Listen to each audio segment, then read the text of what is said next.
Are you setting boundaries or building walls you'll never plan to take down?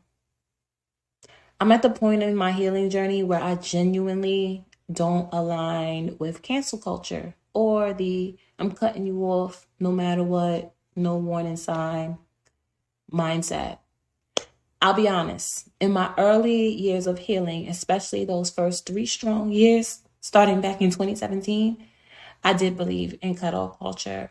I thought that by removing everything and everyone that triggered me or negatively reflected something in me, I skyrocketed through my healing journey.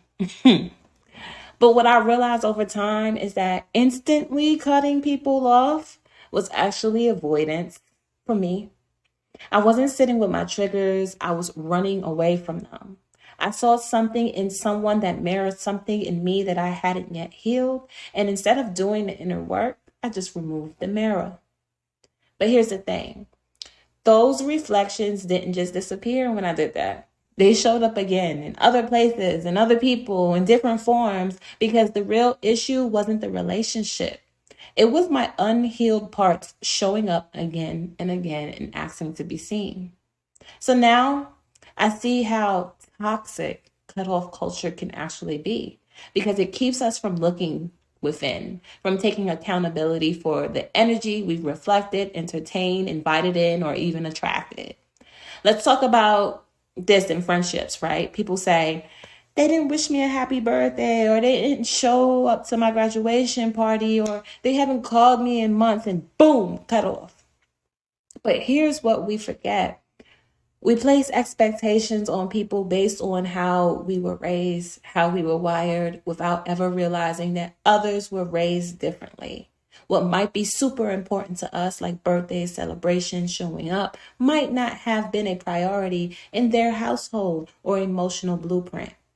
So when they don't meet an expectation we never communicated, we hold it against them like they failed a test they didn't even know they were taking in the first place. Imagine how much could shift if we simply spoke up.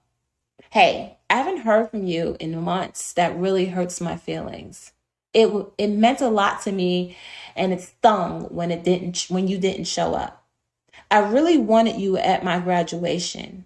It hurt that you didn't wish me a happy birthday. Even if you think they should have known that, maybe they truly didn't. Maybe they weren't taught to value birthdays, or maybe they were navigating their own stuff, life be life in. And this advice is for me too, right? Because real healing, it looks like communicating your needs, expressing your hurt, and giving someone the space to grow into the kind of person you need. If they choose to. If you express your pain and they don't take accountability, they don't show any intentions to do better, that's when you can make a conscious decision about whether this person still belongs in your life, if you guys still align. But that instant cutoff, just because they reflected something back to you that you didn't like, that's not healing. That's just hiding from the shadows within yourself. And I'm not with that anymore.